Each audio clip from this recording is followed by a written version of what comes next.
Hi friends, ಕಿರಿಕ್ ಕಿಚನ್ಗೆ ಸ್ವಾಗತ. ಇವತ್ತಿನ recipe ಬಂದು ಮಾವಿನಕಾಯಿ ಉಪ್ಪಿನಕಾಯಿ. ಸಿಂಪಲ್ ಆ್ಯಂಡ್ ಈಸಿಯಾಗಿ ಟೇಸ್ಟಿಯಾಗಿ ಕೂಡ ಇರುತ್ತೆ. ಅದಕ್ಕೆ ಬೇಕಾಗಿರುವ ಇಂಗ್ರೀಡಿಯೆಂಟ್ಸ್ ನೋಡ್ಕೊಂಡು ಬರೋಣ ಬನ್ನಿ.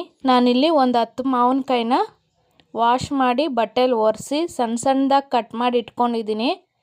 ಕಟ್ ಮಾಡ್ಕೊಂಡಿದ ನಂತರ ಒಂದು ಪ್ಲಾಸ್ಟಿಕ್ ಕಂಟೈನರ್ ಬಾಕ್ಸ್ಗೆ ಫಸ್ಟು ಉಪ್ಪನ್ನ ಸೇರಿಸ್ಕೋತಾ ಇದ್ದೀನಿ. 1 ಟೇಬಲ್ ಸ್ಪೂನ್ ಆಗುವಷ್ಟು ಸೇರಿಸ್ಕೊಂಡಿದ ನಂತರ ನಾನಿಲ್ಲಿ ಕಟ್ ಮಾಡಿ ಇಟ್ಕೊಂಡಿರೋ ಮಾವಿನಕಾಯಿನ ಸೇರಿಸ್ಕೋತಾ ಇದ್ದೀನಿ.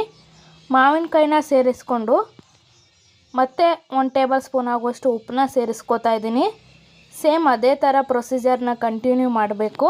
ಮತ್ತೆ ಮಾವಿನಕಾಯಿನ ಸೇರಿಸ್ಕೊಂಡು ಮತ್ತೆ ಉಪ್ಪನ್ನ ಸೇರಿಸ್ಕೋತಾ ಇದ್ದೀನಿ. ಕಟ್ ಮಾಡಿ ಇಟ್ಕೊಂಡಿರೋ ಮಾವಿನಕಾಯಿನ ಎಲ್ಲನೂ ಸೇಮ್ ಇದೇ ಥರ ಪ್ರೊಸೀಜರಲ್ಲಿ ಬಾಕ್ಸ್ಗೆ ಸೇರಿಸ್ಕೊಳ್ತಾ ಬರಬೇಕು. ಲಾಸ್ಟ್ ಎಂಡಿಂಗಲ್ಲಿ 1-2 ಟೇಬಲ್ ಸ್ಪೂನ್ ಜಾಸ್ತಿ ಉಪ್ಪನ್ನ ಸೇರಿಸ್ಕೊಳ್ಳಿ.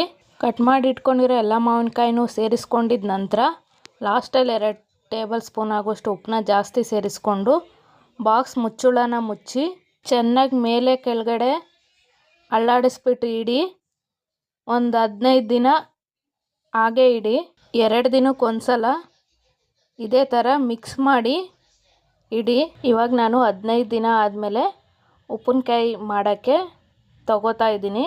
ನೋಡ್ತಾ ಇರ್ಬೋದು, ಫುಲ್ ಬಾಕ್ಸ್ ಇತ್ತು, ಇವಾಗ ಅರ್ಧ ಬಾಕ್ಸ್ ಆಗುವಷ್ಟು ಆಗಿದೆ. ಬನ್ನಿ ಇವಾಗ ಉಪ್ಪಿನಕಾಯಿಗೆ ಬೇಕಾಗಿರುವ ಪೌಡರ್ಗೆ ಏನೇನು ಬೇಕು ಇಂಗ್ರೀಡಿಯೆಂಟ್ಸ್ ಅಂತ ನೋಡ್ಕೊಂಡು ಬರೋಣ. ನಾನಿಲ್ಲಿ 100 ಗ್ರಾಮ್ ಆಗುವಷ್ಟು ಮಣ್ಕಟ್ಟು ಮೆಣಸಿನ್ಕಾಯಿನ ತೊಗೊಂಡಿದ್ದೀನಿ. ಮತ್ತು ನಾನಿಲ್ಲಿ ಒಂದು 20 ಬ್ಯಾಡಗಿ ಮೆಣಸಿನ್ಕಾಯಿನ ತೊಗೊಂಡಿದ್ದೀನಿ. ಬೆಳ್ಳುಳ್ಳಿನ ಸಿಪ್ಪೆ ತೆಗೆದು ಬಿಡಿಸಿಟ್ಕೊಂಡಿದ್ದೀನಿ ಅರ್ಧ ಕಪ್ ಆಗುವಷ್ಟು. 1 ಗ್ಲಾಸ್ ಆಗುವಷ್ಟು ಎಣ್ಣೆ ತೊಗೊಂಡಿದ್ದೀನಿ. 1 ಟೇಬಲ್ ಸ್ಪೂನ್ ಆಗುವಷ್ಟು ಸಾಸಿವೆ, 1 ಟೇಬಲ್ ಸ್ಪೂನ್ ಆಗುವಷ್ಟು ಜೀರಿಗೆ, 1 ಟೇಬಲ್ ಸ್ಪೂನ್ ಆಗುವಷ್ಟು ಮೆಂತ್ಯ ಕಾಳು ಮತ್ತು 1 ಟೇಬಲ್ ಸ್ಪೂನ್ ಆಗುವಷ್ಟು ಅರಿಶಿನದ ಪುಡಿನ ತೊಗೊಂಡಿದ್ದೀನಿ.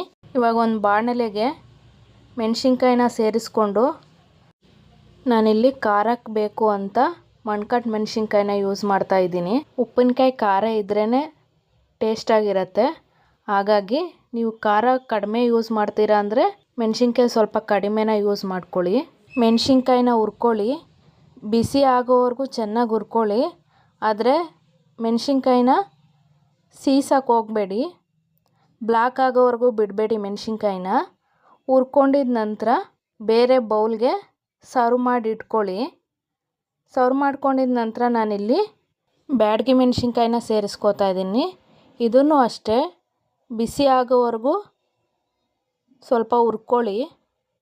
ಇದನ್ನು ಸೇಮು ಸೀಸಕ್ಕೆ ಹೋಗಬಾರ್ದು. ಬಿಸಿ ಆದ ನಂತರ ಬೇರೆ ಒಂದು ಬೌಲ್ಗೆ ಸರ್ವ್ ಮಾಡಿ ಇಟ್ಕೊಳ್ಳಿ. ಇವಾಗ 2 ಮೆಣಸಿನ್ಕಾಯಿನೂ ಹುರ್ಕೊಂಡಿದ್ದಾಗಿದೆ.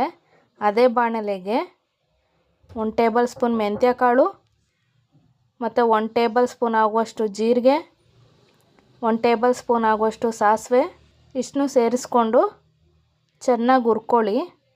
ಬೇಕಾದರೆ ಸ್ಟವ್ನ ಆಫ್ ಮಾಡಿಬಿಟ್ಟು ಬೇಕಾದರೆ ಹುರ್ಕೋಬೋದು. ಬಾಣಲೆನೇ ಬಿಸಿ ಇರುತ್ತೆ. ಗೋಲ್ಡನ್ ಬ್ರೌನ್ ಬರೋವರೆಗೂ ಚೆನ್ನಾಗಿ ಹುರ್ಕೊಳ್ಳಿ.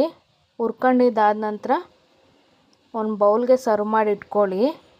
ಮತ್ತು ಇವಾಗ ಒಂದು ಜಾರ್ಗೆ ಹುರಿದಿಟ್ಕೊಂಡಿರೋ ಮೆಣಸಿನ್ಕಾಯಿನ ಸೇರಿಸ್ಕೊಳ್ಳಿ. 2 ಮೆಣಸಿನ್ಕಾಯಿನ ಸೇರಿಸ್ಕೊಳ್ಳಿ. ನಾನಿಲ್ಲಿ ಬ್ಯಾಡಗಿ ಮೆಣಸಿನ್ಕಾಯಿ ಮತ್ತು ಮಣ್ಕಟ್ಟು ಮೆಣಸಿನ್ಕಾಯಿನ ಸೇರಿಸ್ಕೋತಾ ಇದ್ದೀನಿ. ಸೇರಿಸ್ಕೊಂಡಿದ ನಂತರ ನಾನಿಲ್ಲಿ ಜೀರಿಗೆ ಮತ್ತು ಮೆಂತ್ಯ ಕಾಳು ಸಾಸಿವೆನ ಹುರ್ಕೊಂಡಿದ್ನಲ್ಲ ಅದನ್ನೂ ಸೇರಿಸ್ಕೋತಾ ಇದ್ದೀನಿ. ಸೇರಿಸ್ಕೊಂಡು ಫುಲ್ಲು ಸ್ಮೂತಾಗಿ ಪೌಡರ್ ಮಾಡ್ಕೊಂಡು ಬನ್ನಿ. ಎಷ್ಟು ಸಾಧ್ಯ ಆಗುತ್ತೋ ಅಷ್ಟು ಸ್ಮೂತಾಗಿ ಪೌಡರ್ ಮಾಡಿ ಇಟ್ಕೊಳ್ಳಿ. ನಾನಿಲ್ಲಿ ಪೌಡರ್ನ ರೆಡಿ ಮಾಡಿ ಇಟ್ಕೊಂಡಿದ್ದೀನಿ. ಪೌಡರ್ ರೆಡಿ ಮಾಡ್ಕೊಂಡಿದ ನಂತರ ಅದೇ ಜಾರ್ಗೆ ಅರ್ಧ ಬೌಲ್ ಆಗುವಷ್ಟು ಬೆಳ್ಳುಳ್ಳಿನ ಸೇರಿಸ್ಕೋತಾ ಇದ್ದೀನಿ.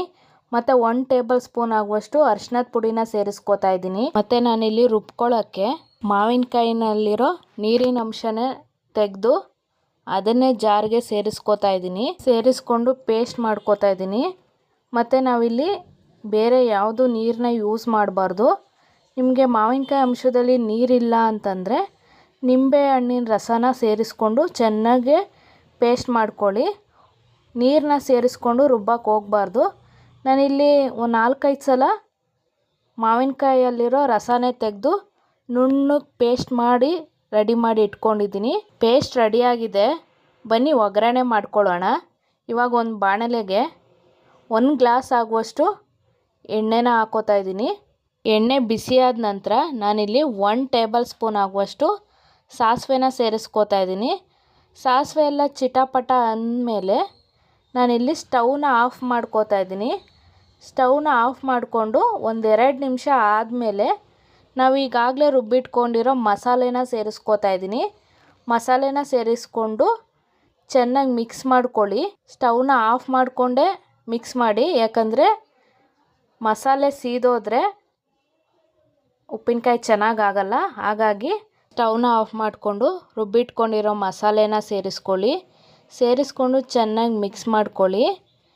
ಮಿಕ್ಸ್ ಆದ ನಂತರ 5 ನಿಮಿಷ ಆದಮೇಲೆ ಮಾವಿನಕಾಯಿನ ಸೇರಿಸ್ಕೊಳ್ಳಿ. ಎಲ್ಲ ಮಾವಿನಕಾಯಿನೂ ಸೇರಿಸ್ಕೊಂಡಿದ ನಂತರ ಚೆನ್ನಾಗಿ ಮಿಕ್ಸ್ ಮಾಡ್ಕೊಳ್ಳಿ. ಮಸಾಲೆ ಮತ್ತು ಮಾವಿನಕಾಯಿ ಎರಡು ಒಂದೇ ಥರ ಚೆನ್ನಾಗಿ ಮಿಕ್ಸ್ ಮಾಡ್ಕೊಳ್ಳಿ. ನೋಡ್ತಾ ಇರ್ಬೋದು, ನಾನಿಲ್ಲಿ ಯಾವುದೇ ಅಂಗಡಿ ಪೌಡರ್ನ ಯೂಸ್ ಮಾಡಿಲ್ಲ. ಮನೆಯಲ್ಲೇ ಪೌಡರ್ನ ರೆಡಿ ಮಾಡಿಕೊಂಡು ಉಪ್ಪಿನಕಾಯಿನ ರೆಡಿ ಮಾಡ್ತಾಯಿದ್ದೀನಿ. ಸಿಂಪಲಾಗೂ ಇರುತ್ತೆ, ಟೇಸ್ಟಿಯಾಗಿ ಕೂಡ ಇರುತ್ತೆ. 1 ವರ್ಷ ಸ್ಟೋರೇಜ್ ಮಾಡ್ಕೊಂಡು ಇಟ್ಕೋಬೋದು. ಚೆನ್ನಾಗಿ ಮಿಕ್ಸ್ ಮಾಡಿದ ನಂತರ ಸ್ಟವ್ನ ಆನ್ ಮಾಡಿ ಲೋ ಫ್ಲೇಮಲ್ಲಿ 10 ನಿಮಿಷ ಬೇಯಿಸ್ಕೊಳ್ಳಿ.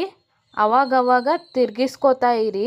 10 ನಿಮಿಷ ಬಿಸಿ ಮಾಡಿಕೊಂಡ್ರೆ ಸಿಂಪಲ್ ಆ್ಯಂಡ್ ಈಸಿಯಾದ ಮಾವಿನಕಾಯಿ ಉಪ್ಪಿನಕಾಯಿ ರೆಡಿಯಾಗುತ್ತೆ.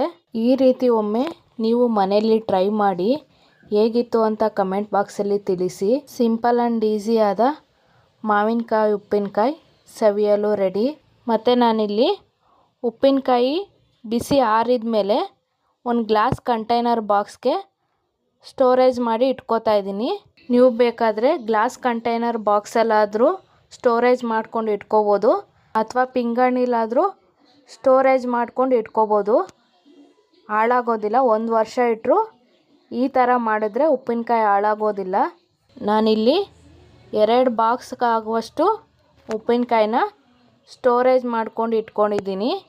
ನಿಮ್ಗೆ ಈ ವಿಡಿಯೋ ಇಷ್ಟ ಆಗಿದ್ದರೆ ಲೈಕ್ ಮಾಡಿ, ಶೇರ್ ಮಾಡಿ, ಕಮೆಂಟ್ ಮಾಡಿ, ಸಬ್ಸ್ಕ್ರೈಬ್ ಮಾಡ್ಕೊಳ್ಳಿ. ಪಕ್ಕದಲ್ಲಿರೋ ಬೆಲ್ ಐಕಾನನ್ನು ಕ್ಲಿಕ್ ಮಾಡಿ ವಿಡಿಯೋನ ಕೊನೆ ತನಕ ಸ್ಕಿಪ್ ಮಾಡದೆ ನೋಡಿ. Thanks for watching. Thank you.